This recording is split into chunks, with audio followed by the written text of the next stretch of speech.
வணக்கம். சித்தக்கேர் உணவே மருந்து மருந்தே உணவு. நம்ம மஞ்சட்டி, நன்னாரி, ஓமம், நல்லெண்ணெய், சுருள்பட்டை இது எல்லாமே நம்ம டெய்லி அதாவது டெய்லி இல்லாட்டியும் எப்பயாவது கிடைக்கும் போது நம்ம யூஸ் பண்ணுவோம்.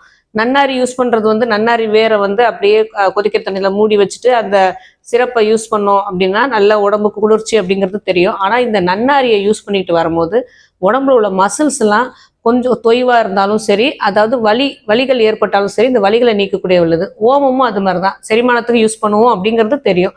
இந்த ஓமமும் மசில்ஸ் எல்லாத்தையும், அதாவது தசைகளை எல்லாத்தையும் பலப்படுத்தி கொடுத்து உடல்ல உள்ள வலிகளை போக்கக்கூடியது.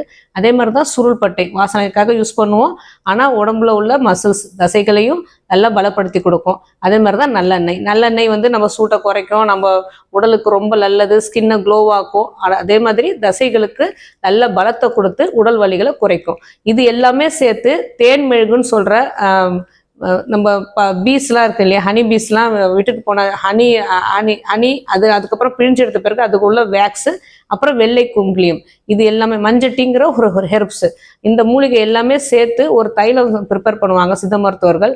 சிவப்பு குக்கில் தைலம் அப்படின்னு சொல்லுவாங்க. இது ஏன்னா அந்த தைலம் சிகப்பு கலர்ல இருக்கும், குங்குலியம் சேர்க்காதால குக்கில் தைலம், சிவப்பு குக்கில் தைலம். இந்த தைலத்தை சித்த மருத்துவர்கள் வெளிப்பூச்சா உடம்பு ரொம்ப வலியா இருக்கு, ரொம்ப அசதியா இருக்கு, மசில்ஸ்லாம் வலிக்குது, தசைகள்லாம் வலிக்குது அப்படின்னு சொல்றவங்களுக்கு இந்த சிவப்பு குக்கில் தைலம் கொடுப்பாங்க.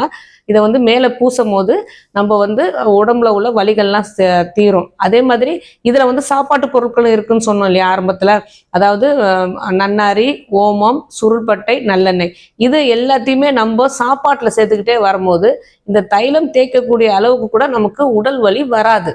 அதனாலதான் ஒரு பொருட்களை எடுக்கும் போது இப்ப பூண்டு எடுத்தா அது வாய்வு சேரும், வாய்வு சேராம விடாம பார்த்துக்கோ அப்படிங்கிறத விட பல நன்மைகள் அதுக்கு இருக்கு. அப்படிங்கிற மாதிரி ஒவ்வொரு பொருட்களும் நம்ம யூஸ் பண்ற ஒவ்வொரு பொருட்களுமே பல நன்மைகள் கொண்டது. இது சாப்பிட்டா இது ஒண்ணு சரியாகும் அப்படிங்கிறது கிடையாது. ஒவ்வொன்றும் நம்ம ஒவ்வொரு பொருளையும் எடுத்துக்கிட்டா அதுக்கு பல நன்மைகள் இருக்கு. அதனாலதான் திரும்ப திரும்ப நம்ம சொல்றது என்னன்னா, நம்ம வீட்டுல நம்ம மஞ்சள் பெட்டியில உள்ள எல்லா சாமானும் சேர்த்து சமைக்கும் போது நம்ம முன்னோர்கள் செய்த சாப்பாட்டை நம்ம அதே மாதிரி செஞ்சு சாப்பிடும் போது நமக்கு எந்த பிரச்சனையும் வராது. எந்த சின்ன விஷயத்துல இருந்து பெரிய விஷயம் வரைக்கும், அதாவது சின்ன சிம்டம்ஸ்ல இருந்து சின்ன வியாதியில இருந்து பெரிய வியாதி வரைக்கும் எதுவுமே நமக்கு அண்டாதுங்கிறது ஒவ்வொரு முறையும் நம்ம சொல்லிட்டே வர்றது என்னன்னா, வீட்டுல செய்யற சாப்பாடு. வெளியே இதுல எதுவுமே ஹெல்த்தி ஃபுட்ஸ் கிடையாது, எல்லாமே சுவைக்காக செய்யப்பட்டது. வீட்டுல செய்யற ஒவ்வொரு ஃபுட்டுமே ஹெல்த்துக்காக செய்யப்படுறது. அதனாலதான் வீட்டு உணவு நமக்கு சிறந்த உணவா அமையும். ஆரோக்கியமாய் வாழ்வோம். இது மாதிரி எதை பத்தி பேசணும்னு நீங்க நினைச்சாலும், உங்களுக்கு எந்த சந்தேகம் இருந்தாலும் தாராளமா கமெண்ட் பண்ணலாம். உங்களுக்கு எந்த தீர்வு வேணும்னாலும் நீங்க சித்தா கேரை அணுகலாம்.